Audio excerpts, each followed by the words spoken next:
Yo, yo, what's good, fam? This your boy Sean from Film Geeks here, and got my girl Sam here, and we're just doing a very special little friend. What are we calling it? We're calling this a Friendsgiving Yeah. type deal. And what we're doing, we're just basically doing a guest spotlight. So we actually reached out to some of our friends to get them on the channel and basically talk about what we always talk about, movies. So I had to grab my boy Corey Todd here, man. This is one of my homies from the military.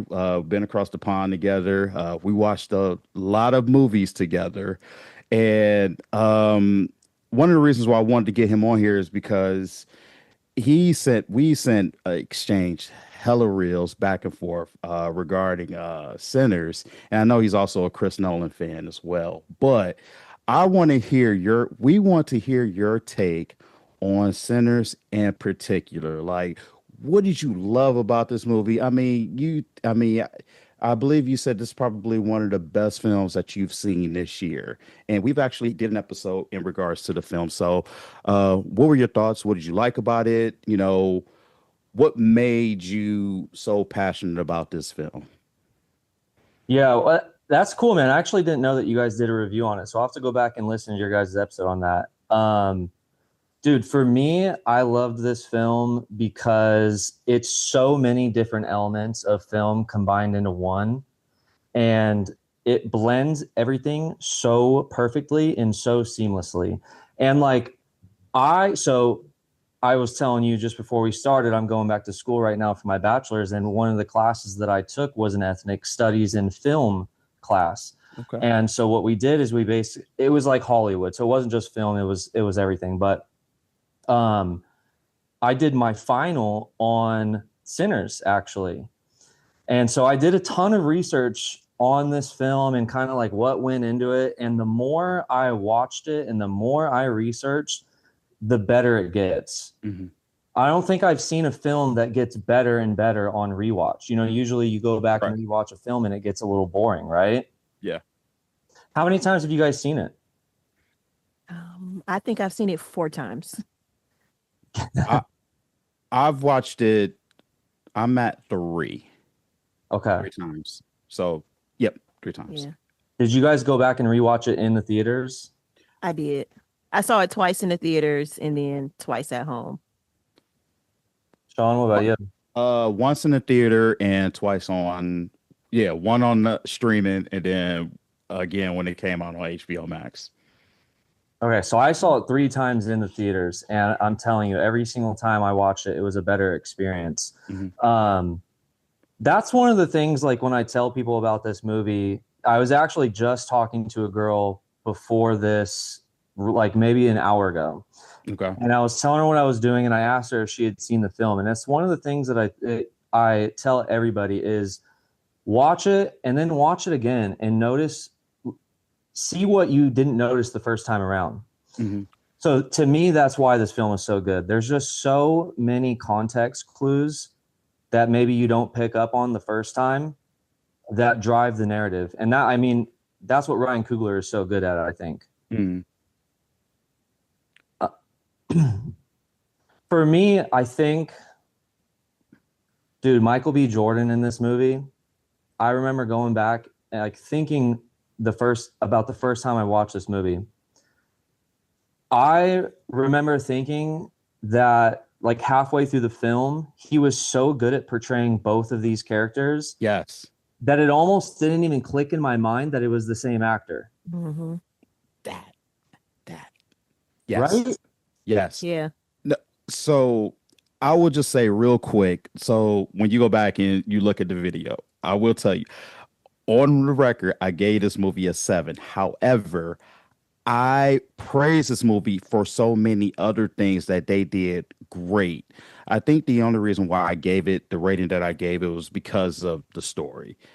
Like it when it went to that whole vampire thing, that just didn't really jive for me. But attention to detail, everything from costume design, from how they did their homework with like the history with the Choctaw tribe and all of that stuff. I gave the movie high praise.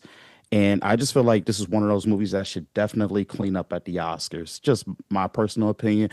Like Best Picture, nomination. I don't know if it'll win, but definitely a nomination. I feel like Ryan Coogler should win Best Director, period.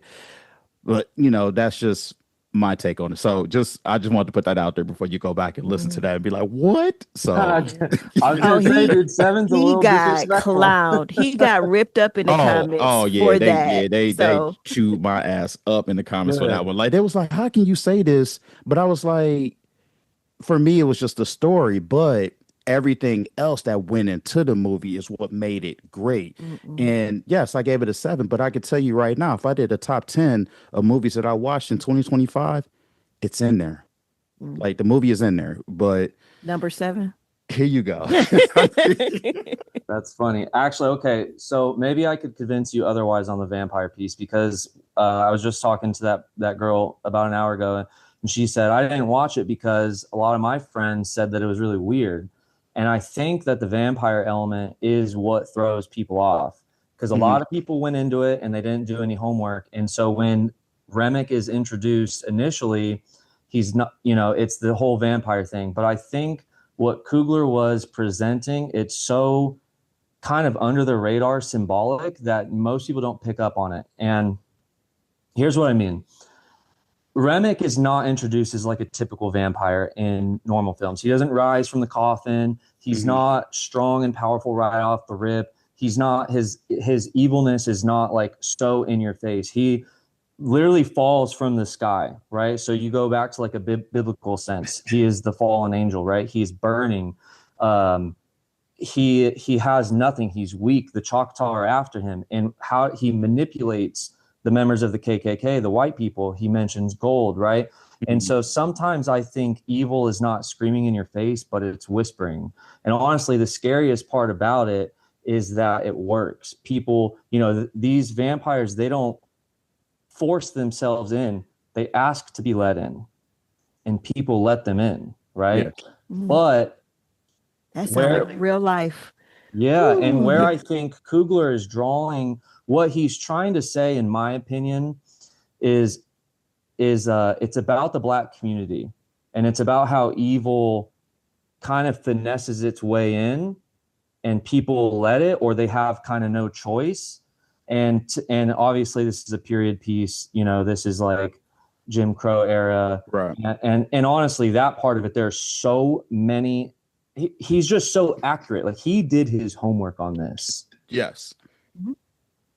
So Even much so, I'm sorry. no, go So, ahead. so much so that it inspired me to go visit my cousin who resides in Jackson, Mississippi over the summer. And we Wow, drove up 2 hours to Clarksdale, Mississippi, wow. and just walked around and took pictures. And we went to this juke joint called Ground Zero, which is owned by Morgan Freeman. And Oh, that's it cool. was just an amazing, amazing, amazing experience. Riding by, seeing all the cotton fields, not knowing that they were cotton fields until Mhm. last month when my cousin texted me and said we passed them all. It was crazy. It was crazy.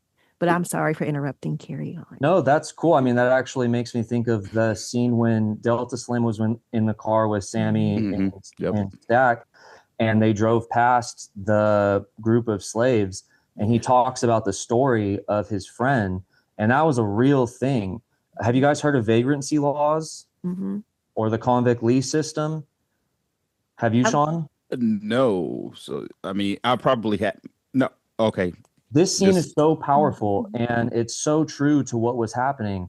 And the part where they started singing, where he mhm. started singing, and Stack looks back and says, "Hey, you got the guitar, play." The reason why Sammy didn't know how to react was because that was all on the. It wasn't in the Improv. script. Yeah, it Oh, was all okay. Right. improvised. Yeah. But Delta Slim's telling this story, and essentially back in the day, newly freed slaves were being targeted by police. This is kind of why police were even formulated to begin with, and they were being targeted by what they called vagrancy laws. So if you're a newly freed slave, you wouldn't have an ID. They made it illegal to not have an ID. If you were a newly freed slave, you typically wouldn't have somewhere to sleep. They made it illegal to be homeless, and so they would put them into the prisons, and then they created what was called the convict lease system. And what that was is the slave owners in that area would have first dibs to go in and basically say, these were my slaves. I want to lease them. And then they would do the same work that they were doing when they were slaves, except now you're not paying, you're paying the actual prison system, and you have no incentive to give these guys a break. So it almost became worse, because if this one tired out or hurt himself, you could just go back to the prison and get a new one. Wow. Crazy.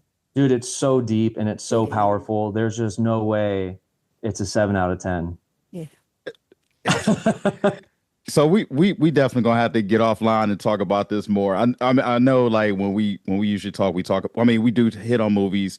We definitely hit on fantasy football for sure. But no, I'm interested to hear dive deeper. Or maybe we can do in, like, I don't know, maybe on the year anniversary or something of Sinners. Like, That is we could actually a great idea. We can actually do like I don't know how we A can do full it. show, because I we could talk about Sinners for hours. Yeah, Bet. I'm All with right. you. I would love to have that conversation. So mark your calendars for March. We're gonna come back for the year discussion of Sinners, because I don't want this to end, but obviously we got to keep going. Yeah. It was great talking to you, and it was great meeting you also.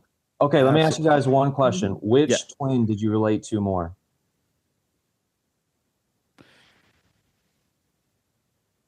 I would say Smoke, because Smoke was more of a, like, straight to business, like no bullshit, like. And I feel like Stack was more of like a kind of like a freelance, kind of let things go, I guess. But for me, I would relate more to Smoke. Yeah, no, that makes sense. That, I think, with your personality and what I know about you, that makes sense. Yeah. But you also have elements of Stack, because you're a smooth talker. I was just about to say, I'm definitely a combination of both. I'm not one nor the other. Yeah, I agree. All right, is our time up here? Yes. Well, you got okay. Just one more thing, one more, Okay. because I know that you're a huge Chris Nolan fan. I just want to know, what is your favorite Chris Nolan film? Oh, that's a good Okay, yeah, question. and honestly, the Chris Nolan thing is a great comparison and great segue between the two, because I don't know if you guys know this, but Christopher Nolan didn't go to film school. And so what was born out of necessity for him early on was a style of filmmaking where he would kind of like cut different pieces and different angles and of different stories. And like Ryan Coogler does that so perfectly and so seamlessly in Sinners. I think, and he consulted with Christopher Nolan a lot on this film as well. Yeah. My favorite Christopher Nolan film, man, I guess The Dark Knight. Yeah, it's a good one. I mean, I just love Batman so much, but there's some good ones. And we definitely gonna have to have you back to definitely talk about Batman for sure. Because yeah, we like I said, we've exchanged so many reels or whatnot. But yeah, no, good one. Hey, but man, Korey, man, thank you for jumping on with us. Man, this was great, and we definitely gonna have to have you on for another session for sure, like a full episode. So just be on the lookout for your episode. And if can we, shout your page out from anybody, Yeah. Instagram, TikTok, both at Korey Toddy. All right. And he does a lot of great stuff, y'all. So definitely check his page out. Thank you. Will. Nice to meet you. Nice to meet you too. Appreciate it, man. We'll talk to you soon, bro. All right, guys. Peace out. All right. Peace.